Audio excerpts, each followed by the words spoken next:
ನಮಸ್ಕಾರ ಎಲ್ಲರಿಗೂ, welcome back to my channel Sahana Soni creations. ನಾನೊಂದು ಈವ್ನಿಂಗ್ ಸ್ನ್ಯಾಕ್ಸ್ ರೆಸಿಪಿ, ಹೆಲ್ದಿಯಾದ ಪನ್ನೀರ್ ಮೊಮೋಸ್ ರೆಸಿಪಿ ತಂದಿದ್ದೇನೆ. ಮೊದಲಿಗೆ ಪನ್ನೀರ್ ಮೊಮೋಸ್ ಮಾಡಲಿಕ್ಕೆ 1 ಕಪ್ ಮೈದಾ ಹಿಟ್ಟು ತೆಕ್ಕೊಂಡಿದ್ದೇನೆ. ಗೋಧಿ ಹಿಟ್ಟು ತೆಕ್ಕೊಳ್ಬೋದು, ನಾನು ಇವತ್ತು ಮೈದಾ ಹಿಟ್ಟು ತೆಕ್ಕೊಂಡಿದ್ದೇನೆ. ಇದಕ್ಕೆ ನಾನು ರುಚಿಗೆ ಉಪ್ಪು ಹಾಕ್ತೇನೆ. ಈಗ ಮೊದಲಿಗೆ ಎಷ್ಟು ನಿಮ್ಮ ಟೇಸ್ಟಿಗೆ ತಕ್ಕ ಉಪ್ಪು ಹಾಕಿದ ನಂತರ 1 ಟೇಬಲ್ ಸ್ಪೂನಷ್ಟು ನಾನು ಅದಕ್ಕೆ ಕುಕ್ಕಿಂಗ್ ಆಯಿಲ್ ಹಾಕ್ತೇನೆ. ಅದು ಸ್ವಲ್ಪ ಮೊಮೋಸ್ ಸಾಫ್ಟ್ ಬರ್ತದೆ ಅಂತ 1 ಟೇಬಲ್ ಸ್ಪೂನ್ ಹಾಕಿ ಈ ಒಳ್ಳೆ ರೀತಿಯಲ್ಲಿ ಉಪ್ಪು ಮತ್ತು ಆಯಿಲನ್ನು ಹಿಟ್ಟಿಗೆ ಮಿಕ್ಸ್ ಮಾಡ್ತೇನೆ. ಚೆನ್ನಾಗಿ ಮಾಡಿ ಮಿಕ್ಸ್ ಮಾಡುವ. ಆಗ ಒಳ್ಳೆ ರೀತಿ ಉಪ್ಪು ಮತ್ತು ಆಯಿಲ್ ಮಿಕ್ಸ್ ಆಗ್ತದೆ. ಈ ಮಿಕ್ಸ್ ಹಾಕಿದ ನಂತರ ಇದು ಕಲಿಸಲಿಕ್ಕೆ ನಾನು 1/2 ಕಪ್ಪು ಹಾಲು ತಗೊಂಡಿದ್ದೇನೆ. ನೀವು ನೀರು ಸ್ವಲ್ಪ ಹಾಲು ಎರಡನ್ನೂ ಮಿಕ್ಸ್ ಮಾಡಿ ತಗೊಳ್ಬೋದು. ನಾನು ಹಾಲಲ್ಲಿ ಇವತ್ತು ಮೊಮೋಸ್ ಕಲಿಸ್ತಾ ಇರ್ತೇನೆ. ನಾನು ಯಾಕಂದರೆ ಮೈದಾ ಹಿಟ್ಟಲ್ಲಿ ಹೋಗಿ ಮೈದಾ ಹಿಟ್ಟು ಅಷ್ಟು ಹೆಲ್ತಿಗೆ ಒಳ್ಳೆಯದಲ್ಲ ಅಂತ ಹೇಳ್ತಾರೆ. ಸೊ ನಾನು ಅದಕ್ಕೆ ನೋಡಿ ಈ ಥರ 1/2 ಕಪ್ ಹಾಲು ಹೋಯಿತು. ಈಗ ನಾನು ರೆಸ್ಟಿಗೆ ಅರ್ಧ ಗಂಟೆ ಹಿಟ್ಟು ಕಲಸಿ ಇಡ್ತೇನೆ. ಇಲ್ಲಿ ನಾನು ನಂದಿನಿಯವರು 200 ಗ್ರಾಮ್ಸ್ ಪನ್ನೀರ್ ಪ್ಯಾಕೆಟ್ ತಗೊಂಡಿದ್ದೇನೆ. ಅದನ್ನು ನಾನೀಗ ಪ್ಲೇಟಿಗೆ ಹಾಕಿ ಸ್ಕ್ರಂಬಲ್ ಮಾಡ್ತೇನೆ. ಚೆನ್ನಾಗಿ ಮಾಡಿ ಪುಡಿ ಮಾಡ್ತೇನೆ. ನೀವು ಆದಷ್ಟು ಬ್ರ್ಯಾಂಡೆಡ್ ಪನ್ನೀರನ್ನೇ ತಗೊಳ್ಳಿ, ಲೋಕಲ್ ಪನ್ನೀರಿಗೆ ಹೋಗಬೇಡಿ. ಅದರಲ್ಲೆಲ್ಲ ಎಂತೆಲ್ಲ ಹಾಕಿ ಈಗ ಮಾಡ್ತಾ ಇದ್ದಾರೆ ಅಂತೇಳಿ ನ್ಯೂಸ್ ಬರ್ತಾಯಿದೆ. ಆದಷ್ಟು ಬ್ರ್ಯಾಂಡೆಡ್ ಪನ್ನೀರಿಗೆ ಹೋಗಿ. ಪನ್ನೀರ್ ಹೆಲ್ತಿಗೆ ಒಳ್ಳೆಯದು. ಮಕ್ಕಳಿಗೆ ಮಾತ್ರ ಈ ರೆಸಿಪಿ ಉಂಟಲ್ಲ ದಿ ಬೆಸ್ಟ್ ಆಗ್ತದೆ. ಈವ್ನಿಂಗಿಗೆ ನೀವು ದಿಢೀರಾಗಿ ಒಂದು 10 ಮಿನಿಟ್ಸಲ್ಲಿ ನೀವು ಮೊಮೋಸ್ ರೆಡಿ ಮಾಡ್ಬೋದು. ಎಷ್ಟು ಇಂಗ್ರೀಡಿಯೆಂಟ್ಸ್ ಏನು ಬೇಕಾಗಿಲ್ಲ. ಈ ಥರ ಇಡೀ ಪನ್ನೀರನ್ನು ನಾನು ಕಂಪ್ಲೀಟ್ ಸ್ಕ್ರಂಬಲ್ ಮಾಡಿ ಈಗ ಬೇರೆ ಇಂಗ್ರೀಡಿಯೆಂಟ್ಸ್ ಹಾಕೋದನ್ನು ನಿಮಗೆ ಒಂದೊಂದೇ ನಾನು ತೋರಿಸ್ತಾ ಬರ್ತೇನೆ. ಮೊದಲಿಗೆ ನಾನೀಗ ಸ್ಕ್ರಂಬಲ್ ಮಾಡಿ ಇಟ್ಟಿದ್ದೇನಲ್ಲ, ಈಗ ನಾನು ಕೆಲವು ಐಟಮ್ ಹಾಕ್ಲಿಕ್ಕೆ ಉಂಟು ನೋಡಿ. 1 ಕ್ಯಾಪ್ಸಿಕಮ್ ತಗೊಂಡಿದ್ದೇನೆ. ಇಲ್ಲಿ ಒಂದು ದೊಡ್ಡ ಆನಿಯನ್ ತಗೊಂಡಿದ್ದೇನೆ. ಒಂದು 3 ರಿಂದ 4 ಗ್ರೀನ್ ಚಿಲ್ಲಿ, 6 ಎಸಳು ಬೆಳ್ಳುಳ್ಳಿ ಸಿಪ್ಪೆ ತೆಗೆದು ತಂದಿದ್ದೇನೆ ನಾನು. ಇದನ್ನು ನಾನು ಚಾಪಿಂಗು ಮಾಡ್ಬೋದು. ನುಣ್ಣಗೆ ಮಾತ್ರ ಚಾಪ್ ಮಾಡಬೇಕಾಗ್ತದೆ, ನೀವು ಕಟ್ ಮಾಡಬೇಕಾಗ್ತದೆ. ನಾನು ಇಲ್ಲಿ ಹ್ಯಾಂಡ್ ಬ್ಲೆಂಡರ್ ಉಂಟು ನನ್ನ ಹತ್ರ. ಸೊ ಅದರಲ್ಲಿ ನಾನು ಇದು ಒಂದೊಂದೇ ಐಟಮನ್ನು ಹಾಕಿ ಅದನ್ನು ನಾನು ಚೆನ್ನಾಗಿ ಮಾಡಿ ನುಣ್ಣಗೆ ಹ್ಯಾಂಡ್ ಬ್ಲೆಂಡ್ ಮಾಡ್ತೇನೆ. ಆಗ ನಮ್ಮದು ಕೆಲಸ ಸ್ವಲ್ಪ ಈಸಿ ಆಗ್ತದೆ. ನೀವು ಬ್ಲೆಂಡರ್ ಇಲ್ಲ ಅಂತ ಹೇಳಿದರೆ ಏನು ತಲೆ ಬಿಸಿ ಮಾಡಬೇಕಾಗಿಲ್ಲ.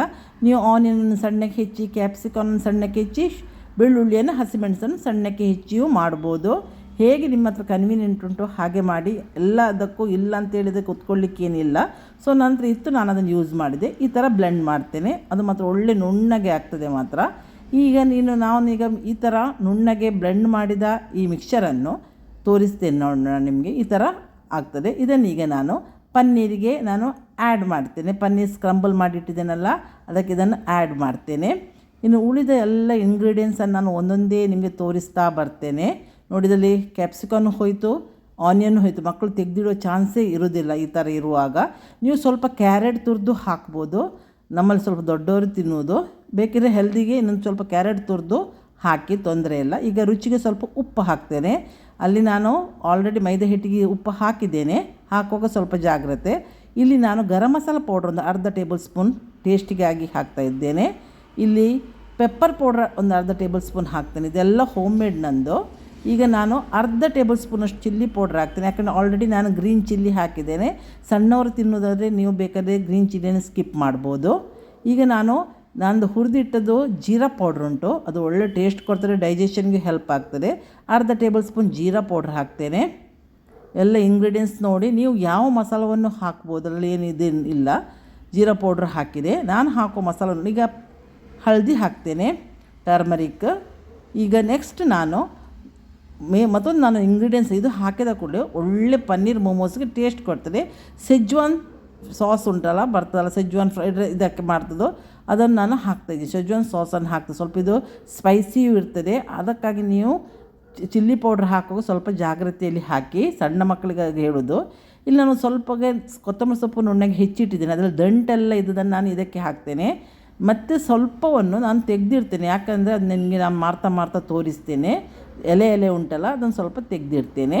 ಈಗೆಲ್ಲ ಇಂಗ್ರೀಡಿಯೆಂಟ್ಸ್ ಹಾಕಿ ಆಯಿತು. ಇದನ್ನು ಚೆನ್ನಾಗಿ ಮಾಡಿ ಈಗ ನಾವು ಮಿಕ್ಸ್ ಮಾಡಬೇಕು. ಆ ಪನ್ನೀರ್ ಉಂಟಲ್ಲ, ಎಲ್ಲ ಇಂಗ್ರೀಡಿಯೆಂಟ್ಸನ್ನು ಎಳೆದುಕೊಳ್ಬೇಕು. ಆಗ ಅದರದ್ದು ಟೇಸ್ಟ್ ಬರೋದು. ನೀವು ಈ ಟೈಮಲ್ಲಿ ನಿಮಗೆ ಉಪ್ಪು ಹೇಗೆ ಉಂಟಂತಲೂ ನೋಡ್ಬೋದು. ಖಾರ ಉಪ್ಪು ಬೇಕಿದೆ ಅಡ್ಜಸ್ಟ್ಮೆಂಟ್ ಮಾಡ್ಬೋದು. ಇದು ರೆಡಿ ಆಯಿತು ಫಿಲ್ಲಿಂಗ್. ಈಗ ನೋಡಿ ಇಲ್ಲಿ ಅರ್ಧ ಗಂಟೆಯೂ ಆಯಿತು. ನಾನು ಹಿಟ್ಟು ತೋರಿಸ್ತೇನೆ ನಿಮಗೆ ಎಷ್ಟು ಉಬ್ಬಿ ಸಾಫ್ಟಾಗಿ ಬಂದಿದೆ ಅಂತ. ಈಗ ಒಂದು ಸ್ವಲ್ಪ ಹಿಟ್ಟನ್ನು ಪುನಃ ನಾವು ಚೆನ್ನಾಗಿ ಮಾಡಿ ನಾದುವ. ಆಗ ಮತ್ತು ಇದು ಸಾಫ್ಟ್ ಆಗ್ತದೆ. ನಾನು ಹೇಳಿದೆಲ್ಲ ಗೋಧಿ ಹಿಟ್ಟು ತಗೊಳ್ಬೋದು, ಮೈದಾ ಹಿಟ್ಟೇ ಬೇಕಾದ್ರೆ ಮತ್ತು ಹೆಲ್ದಿ ವಯಸ್ಸಿಗೆ ಹೋಗೋದ್ರೆ ನೀವು ಗೋಧಿ ಹಿಟ್ಟು ತಗೊಳ್ಬೋದು. ಎಲ್ಲ ಉಂಡೆ ಮಾಡಿ ಸಣ್ಣ ಸಣ್ಣ ಉಂಡೆ ಮಾಡಿದ್ದೇನೆ, ಹಿಟ್ಟು ಹಾಕೋದಿಲ್ಲ. ಇದನ್ನು ತೆಳ್ಳಗೆ ಮೈದಾ ಹಿಟ್ಟು ತೆಳಿಲಿಕ್ಕೆ ತೆಳ್ಳಗೆ ಮಾಡಿ ಮಾತ್ರ, ತುಂಬ ದಪ್ಪ ಮಾಡಿದರೆ ಸ್ವಲ್ಪ ಬಡ್ಡಾಗಿ ತಿನ್ನುವಾಗ ನಮಗೆ ಅಷ್ಟು ಒಳ್ಳೆಯದಾಗೋದಿಲ್ಲ. ಲಟ್ಟಿಸುವಾಗ ನೀವು ತೆಳ್ಳಗೆ ಮಾಡಿ ಉಂಡೆ ಸಣ್ಣದು ತಗೊಳ್ಳಿ. ಈಗ ನೋಡಿ ಈ ಥರ ಪೂರಿ ಥರ ಶೇಪಿಗೆ ನಾವು ಲಟ್ಟಿಸ್ಕೊಂಡ್ಬಿಟ್ಟು 1 ಟೇಬಲ್ ಸ್ಪೂನ್ ಫಿಲ್ಲಿಂಗ್ ಉಂಟಲ್ಲ ಪನ್ನೀರಿದು, ಅದನ್ನು ಹಾಕೋದು. ಸೆಂಟರ್ಗೆ ಹಾಕಿ ಸ್ವಲ್ಪ ಉದ್ದಕ್ಕೆ ಮಾಡಿ. ನಾನು ಇವತ್ತು ಇದಕ್ಕೆ ಬೇರೆ ಬೇರೆ ಶೇಪ್ ಕೊಡ್ತಾರೆ ಮೊಮೋಸಿಗೆ, ನಾನಿದು ಸಿಲಿಂಡ್ರ್ ಶೇಪ್ ಕೊಡ್ತಾ ಇದ್ದೇನೆ. ರೌಂಡ್ ಶೇಪಲ್ಲಿ ಮಾಡ್ಬೋದು, ನಿಮಗೆ ಹೇಗೆ ಕನ್ವೀನಿಯೆಂಟ್ ಉಂಟೋ ಆ ಥರ ಮಾಡಿ. ಶೇಪಿನ ಮೇಲೆ ಏನು ಹೋಗಬೇಡಿ. ನೋಡಿ ಈ ಥರ ಅದೆಲ್ಲವನ್ನು ಜಾಯಿಂಟ್ ಮಾಡ್ತಾ ಟ್ವಿಸ್ಟ್ ಮಾಡ್ತಾ ಬರ್ತೇನೆ. ಆಗ ಒಳ್ಳೆ ಒಂದು ಚೂರು ಮಾತ್ರ ಗ್ಯಾಪ್ ಬಿಡಬಾರ್ದು, ಇಲ್ಲದ ಹೊರಗೆ ಬರ್ತದೆ ಫಿಲ್ಲಿಂಗ್. ಈ ಥರ ಒಂದು ಚೂರು ಬಿಡದೆ ಟ್ವಿಸ್ಟ್ ಮಾಡ್ತಾ ಎರಡು ಬದಿಯನ್ನು ಮೊಮೋಸು ಇದು ಫಿಲ್ಲಿಂಗನ್ನು ಕ್ಲೋಸ್ ಮಾಡ್ತಾ ಬರ್ತಾ ಇದ್ದೇನೆ ಹಿಟ್ಟಿನಿಂದ. ನೋಡಿ ಇಲ್ಲಿಗೆ ಒಂದು ಮೊಮೋಸು ರೆಡಿ ಆಗ್ತದೆ. ಇದೇ ಥರ ನಾವು ಎಲ್ಲ ಮೊಮೋಸನ್ನು ಮಾಡೋದು. ನೋಡಿ ನಾನು ಸ್ವಲ್ಪ ಇನ್ನೂ ಟ್ವಿಸ್ಟ್ ಮಾಡಿ ನೋಡಿ ಈ ಥರ ರೆಡಿ ಆಯಿತು. ಇದೇ ಥರ ಸ್ಟಾರ್ಟಿಂಗ್ ನೀವು ಎಲ್ಲ ಮೊಮೋಸನ್ನು ಮಾಡಿ ಪ್ಲೇಟಲ್ಲಿ ಸೆಟ್ ಮಾಡಿ ನಾವು ಇಡಬೇಕು. ನಾನೀಗ ಇನ್ನೊಂದು ಮಾಡಿ ತೋರಿಸ್ತೇನೆ ನಿಮಗೆ. ನೋಡಿ ಈ ಥರ ಬಿಲ್ಲೆ ತಗೊಂಡೆ, ಮಾತ್ರ ಹಿಟ್ಟೊಂದು ಹಾಕಲಿಕ್ಕೆ ಹೋಗಬೇಡಿ, ಕಾಲು ಅದರಲ್ಲೇ ಸಾಕಾಗ್ತದೆ. ಮೈದಾ ಹಿಟ್ಟು ಹಾಕ್ಲಿಕ್ಕೆ ಹೋಗಿ ಸ್ವಲ್ಪ ಈಸಿ ಆಗ್ತದೆ ನಿಮಗೆ. ಇದು ಮೈದಾ ಹಿಟ್ಟು ತಗೊಳ್ಳೋದೊಂದು ಪ್ರೊವಿಷನ್ ಅಷ್ಟೇ, ಒಳ್ಳೆಯದಾಗ್ತದೆ ಅಂತ. ಈಗ ನಾನು ಪುನಃ 1 ಟೇಬಲ್ ಸ್ಪೂನ್ ಇದಕ್ಕೆ ಫಿಲ್ಲಿಂಗ್ ಹಾಕ್ತೇನೆ. ಆಗ ಹೇಗೆ ಮಾಡಿದೆ ನಾನು, ಟ್ವಿಸ್ಟ್ ಮಾಡಿದೆ ಅದೇ ಥರ ಸೆಂಟರ್ಗೆ ಹಾಕಿ ಉದ್ದಕ್ಕೆ ತಗೊಳ್ಳಿ.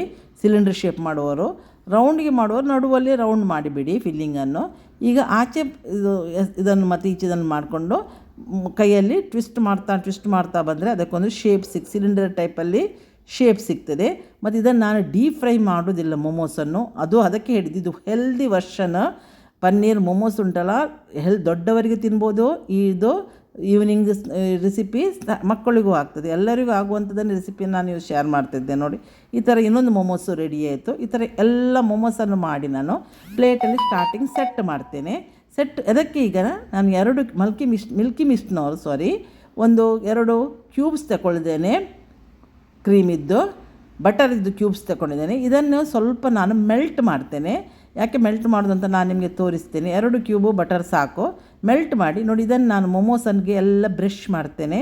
ಆಗ ಮತ್ತು ಬಟರ್ ಹಾಕ್ಲಿಕ್ಕೆ ಹೋಗಿ ಮೊಮೋಸ್ ಆಲ್ರೆಡಿ ಸಾಫ್ಟ್ ಆಗ್ತದೆ, ಮತ್ತು ಸಾಫ್ಟ್ ಆಗಿ ಅದು ಬೇಯುವಾಗ ಉಂಟು ತುಂಬ ಟೇಸ್ಟ್ ಕೊಡ್ತದೆ. ನಾವು ಯಾಕೆ ಆಯಿಲಲ್ಲಿ ಡೀಪ್ ಫ್ರೈ ಮಾಡ್ತಾ ಇಲ್ಲಲ್ಲ, ಮೊಮೋಸನ್ನು ಸ್ಟೀಮ್ ಮಾಡಲಿಕ್ಕೆ ಹೋಗಿ ಸ್ವಲ್ಪ ಬಟರನ್ನು ನಾವು ಈ ಥರ ಬ್ರಷ್ ಮಾಡಿಕೊಳ್ಳಿ.